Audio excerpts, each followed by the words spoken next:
c'est un homme déboussolé. Un agriculteur, tout juste sorti de détention provisoire, après avoir tiré un coup de fusil sur un homme de 19 ans qui lui volait du gasoil. Sous contrôle judiciaire, Jean-Louis Leroux a l'interdiction de retourner sur sa ferme. Alors il nous a donné rendez-vous chez l'un de ses collègues. Je ne sais pas quand est-ce que je pourrai rentrer chez moi. J'espère pouvoir rentrer un jour. Ma préoccupation, c'est que la personne qui a été blessée, au moins, que la personne qui a été blessée s'en sorte. Je sais que ma vie a basculé au 1er février, quoi.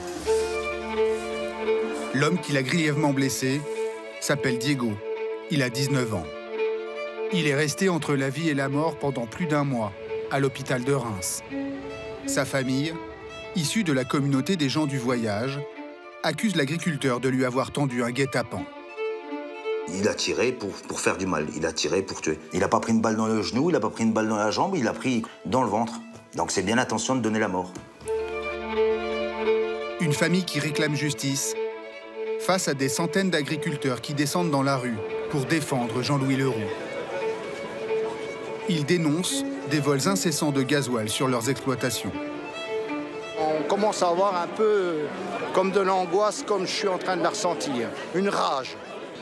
Demain, ça peut m'arriver et si ça m'arrive, je crois que je ferai comme lui parce qu'il n'y a pas assez de justice rapide.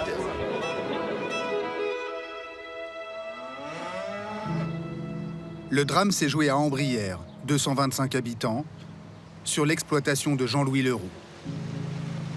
300 têtes de bétail et 7 engins agricoles. En 5 ans, 7000 litres de gasoil auraient été dérobés ici. Jean-Louis Leroux a déposé une 40aine de plaintes, en vain. Le 1er février, vers 2 h du matin, 3 hommes se dirigent vers le hangar à tracteurs. Ils ignorent que l'agriculteur a fait installer une semaine plus tôt des détecteurs de mouvement. Grâce à cette caméra, reliée à son téléphone, l'agriculteur observe les voleurs en temps réel, en train de siphonner ses véhicules. Leurs bidons sont encore sur place aujourd'hui. Sur les vidéos, on voit les personnes, le nombre de personnes, mais la nuit, avec les infrarouges, on voit pas leur visage. Puis c'est pareil, ils dissimulent leur visage sur des capuches. On les voit faire de tracteur en tracteur, comme si ils connaissaient la ferme aussi bien que moi, quoi.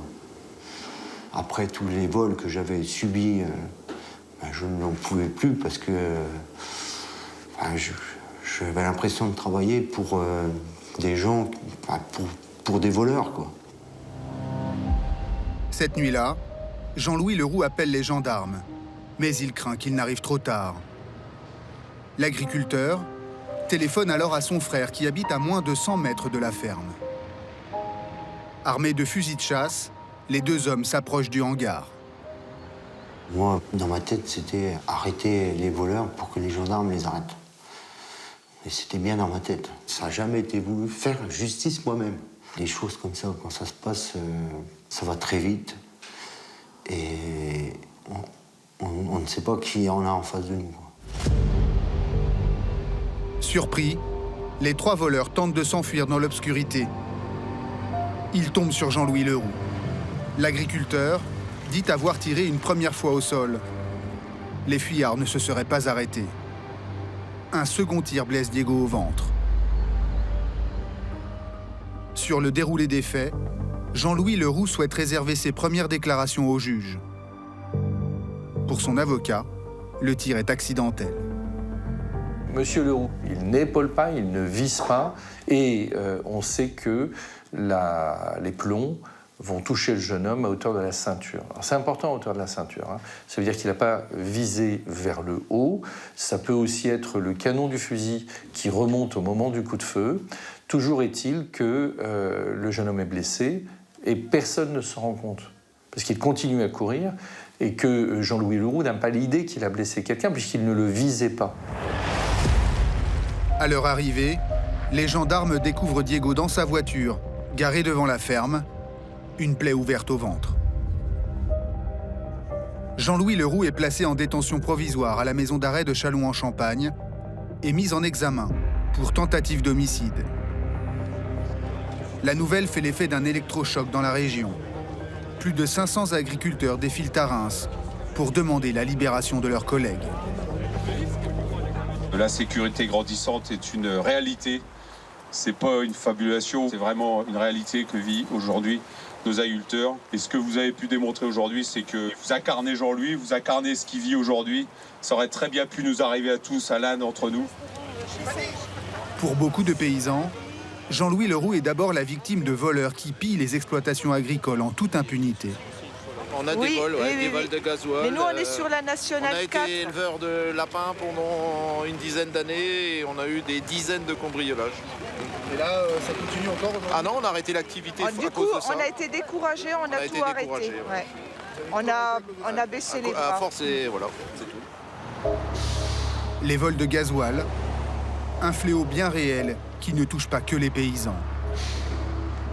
Des gangs spécialisés sévissent depuis des années le long de la route nationale 4, du carburant revendu au marché noir.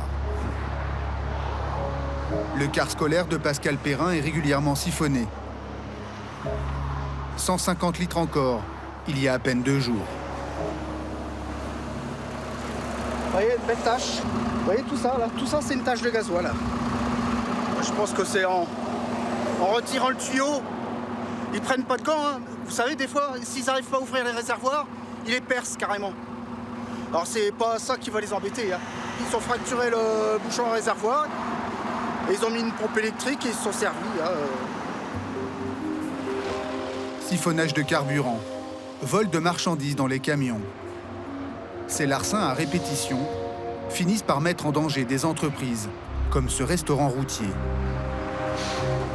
Plus de 600 vols ont été comptabilisés sur ce parking depuis 2012. Marie-Louise de Senlis, la propriétaire, est au bout du rouleau. Bon, Il faut, hein? On s'accroche, tu vois, Charlie. Salut Bernard. ça va, tu vois, salut.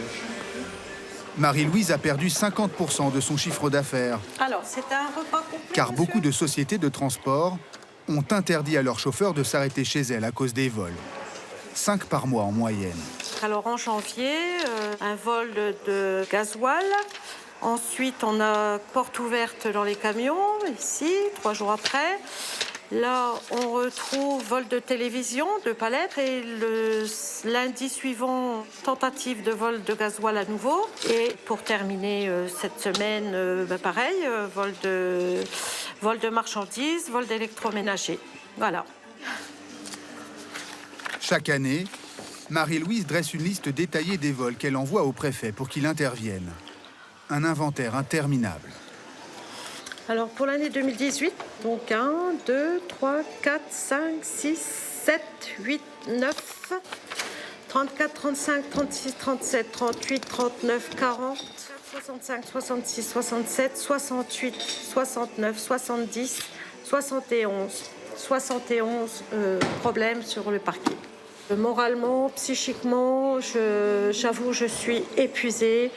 Les clients ne doivent pas me voir pleurer, même si parfois je ne peux pas retenir mes larmes, ils savent que je serai quand même là pour eux, quoi. Mais c'est très fatigant et j'ai déjà pensé au pire, plusieurs fois. Les auteurs de ces rapines sont interpellés dans seulement 5% des cas, selon la procureure de Châlons-en-Champagne. Car les gendarmes doivent les arrêter en flagrant délit. Souvent, ils conseillent de mettre en place des systèmes de vidéosurveillance. Suite à un entretien à la sous-préfecture, il a été décidé d'installer une caméra. Donc la caméra, voilà. Mais malheureusement, 2 jours seulement après l'installation, la caméra a été détruite au tir à la carabine. Entre le parking de Marie-Louise et l'exploitation de Jean-Louis Leroux, situé à seulement 4 km, ce lotissement de gens du voyage où les gendarmes font régulièrement des descentes dans des affaires de vol de carburant. Ils y ont même saisi 53 armes à feu l'an dernier. Les 2 voleurs présumés qui accompagnaient Diego la nuit du drame ont grandi dans ce quartier. Édouard, 22 ans, et Denis, 29 ans. Lui a été plusieurs fois condamné pour vol et recel. Tous 2 sont des cousins par alliance de Diego, qui n'a pas le profil d'un délinquant. Il n'a aucun casier judiciaire et habite tout près du centre-ville de Saint-Dizier. Après son CAP, il travaille en CDI dans une entreprise de fibre optique, puis dans le BTP. Un garçon discret et sans histoire, selon sa mère et sa tante qui nous reçoivent chez leur avocat. Pour un gamin aussi gentil. Pas lui.